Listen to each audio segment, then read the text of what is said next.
Hi, I'm Sarah. I'm a NASM certified personal trainer, and I just wanted to talk to you guys about how to make fitness part of your life and not feel overwhelmed by it. I help women around the ages of 25 to 35 just find a rhythm and a love for fitness. I help them be able to build muscle and just create a consistent routine to work out and to eat well and to just prioritize living a healthy life amongst the chaos. A lot of my clients come to me and they're like, I just have no time, nor do I have the motivation. I feel exhausted after work. I have kids to take care of. Like, how do I even have time to plan out my meals? How do I have time to cook my meals? How do I have time to work out? Like, there's no way that I'm going to look toned this summer. There's no way I'm going to be able to run a 5K. What are you, crazy? Like, I hear this all the time, and I totally get it.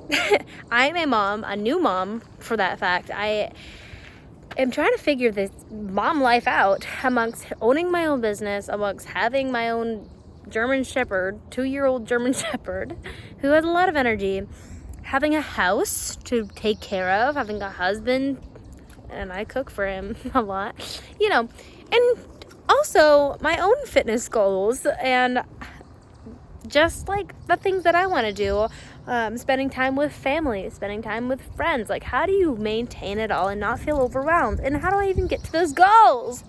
So I'm just here to say it is possible. It is possible to reach those goals despite feeling overwhelmed, despite feeling like you had to cut off. I don't know how I stopped my video, but pretty much you can reach those goals even if you're tired, you're unmotivated, or you just have no time. There is 1,000 things that I could say that would stop me from getting the goals that I want. I want to feel confident. I want to look toned. I want to feel strong. I want to be able to play with my son and like run miles and do all these things and have enough energy for all of that. Like, there's so much driving me, but it's so hard to find that time and motivation, even though I love fitness. And it's hard if you don't really love fitness, but you can make it a short thing that you do most of the week, like two or three times a week, and see that progress and feel that confidence and feel the changes, the health benefits, the energy, and all of it.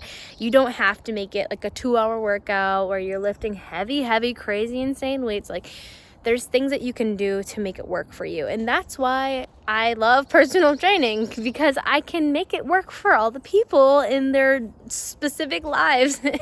But here it is. Here are the tips. Here are the things. Make it as easy as you can, especially if you're first starting out. If you're not used to working out like at all, and the most that you do is walk around, make it easy. Make it simple. How about this? We set out some clothes for ourselves so that you could just put it on. Once you have it on, or even if you can wear your workout clothes in the morning, just so that you're able to feel like you can do it like a little bit easier. Like, if I don't wear my workout clothes in the morning on a day that I might be able to work out, luckily I am able to. I'm a mom, and I don't need to really wear professional clothes. I'm able to do that, and it actually helps me most of the time get my workout done because I'm already wearing my clothes. Just that extra step of changing, it takes me away. All right, so that's number one. Make it easy. Put out clothes for yourself. For food intake, if I don't prep food, and I don't prep food every week, I don't even prep specific containers of meals. I prep like batches of meat, like taco meat, and easily there's like pick pieces of it if I need to. If I need to take it away, I put it in a container. Pretty much. I don't meal prep all the time, but when I do, it makes my life so much easier. I'm more able to eat the right things for my goals. I don't overeat as much. I get enough protein. I have healthier carbohydrate options. I am less likely to snack on like chips and cookies and ice cream and all of that if I set myself up for success in my food area, okay? And it doesn't have to be hard. You don't have to spend hours in the kitchen making food. You could make it during dinner. You could prep a couple snacks in baggies or like little containers that you just grab and go if you're a bingy snacker. Set yourself up for success in your food, especially because food makes so much of a difference. Even if you're not working out multiple times a week, if you just change little habits that you have with food, you will see results already without exercise even happening.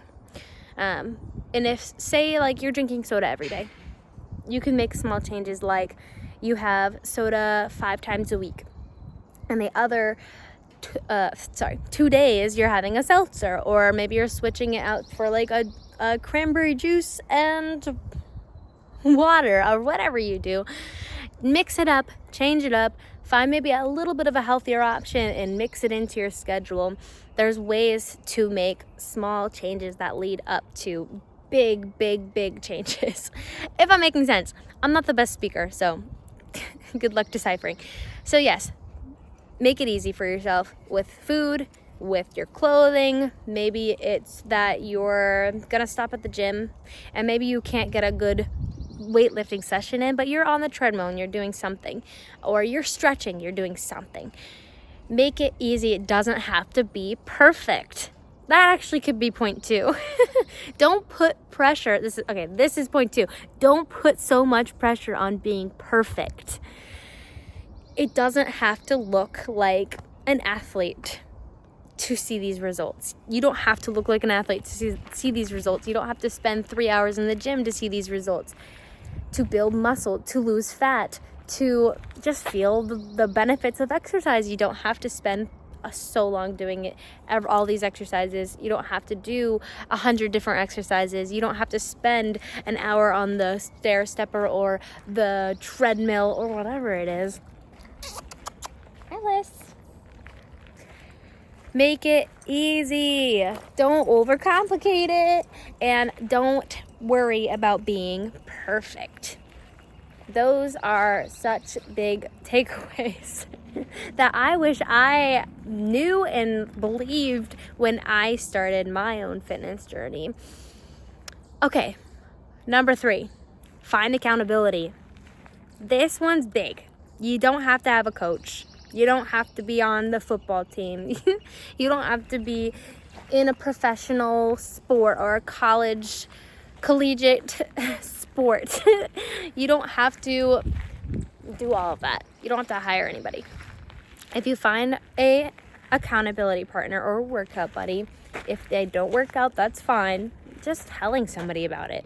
Your family, a friend.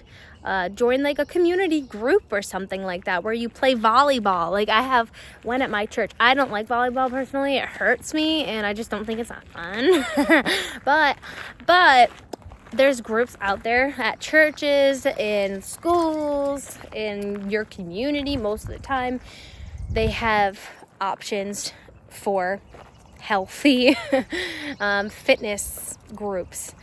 So find a group, talk to a friend, talk to a family member, tell them what you're doing, find support, because that will make a world of a difference.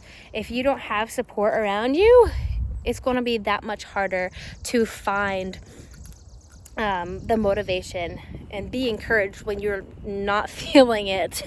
And that's where coaching does help, because your coach most of the time, depending on the coach, me personally, I'm there through the ups, through the downs, through you if you get sick every single week. There's so many things that are going to be opposing your journey. There's so many things that are going to be throwing you off. I've had so many clients. I don't think any of my clients had just an easy ride. Nobody has just been like, all right, I'm going to get a 6-pack, and then 6 weeks later they have their 6-pack and there was nothing in their way. That's very rare, okay? Most of the time, it looks like this. You have a great first week. The second week, maybe your uncle gets sick and you're like, I have to go and help them. I've had clients who've lost family members while we're training together, and it's been a grieving process. And then they got sick, and then they got hurt, or things like that. Or like their cat had to be put down. Like, actually, this was one of my recent clients. Literally everything happened to her, and she was the most motivated, and she tried still to work through it all. And it happens like that for almost everybody I work with. Life just doesn't stop for you, okay? So make it as easy as possible. Don't overcomplicate and put so much pressure on being perfect, and find accountability. If I were to say those are the top 3 things that you should do that don't even cost money half the time.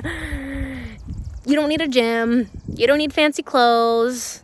Do it. You got this. You don't have to follow a fancy routine. You don't have to follow a perfect program. Just move and eat as well as you can most of the time. Find a buddy to keep you accountable. Whether it's them just saying, hey, how's your fitness journey going? Like, things like that. Because you are able to do it on your own. And if you need help, and if you need somebody to tell you what to do, then find a coach. Like me. I'm a coach. I'm a gentle coach. I will not yell at you unless you're like, please be stern with me. Even my yelling is not a mean yelling, so that's good. If you want a coach that's not going to be horribly mean or anything like that, but will still put pressure on you to do the thing and eat the thing and, all this stuff, then I'm that coach. So that's all I really have to say. A lot of the time, even myself, just make exercise and nutrition way too stressful and overcomplicated, and it really doesn't have to be. I still have seen amazing progress in my own fitness journey. I lost a lot of weight after I gave birth to my son. I put on a lot of muscle, more than I ever have in my life. I started my personal training journey 5 years ago about. And even when I became a trainer, it took me a couple years to really understand putting on muscle and fat loss. Like, it takes a long time, even if you are educated in all of this stuff, to actually understand what's going on and how to do it. You could follow 1,000 different influencers on Instagram. You could even hire a coach, for like goodness sake. And it will still take years to fully understand, especially because everybody's different and everybody's journeys needs their own type of, tweaking, because their bodies will respond differently to different exercises, different foods, all the things. So those 3 things, keep it in your mind. If you need help, find me. Find a different coach, whatever you need. Find something that works for you to keep pushing you towards your goals. Okay? All right. Have a wonderful day wherever you are in this world. And stay positive as much as possible. All right, guys. Nice talking to you.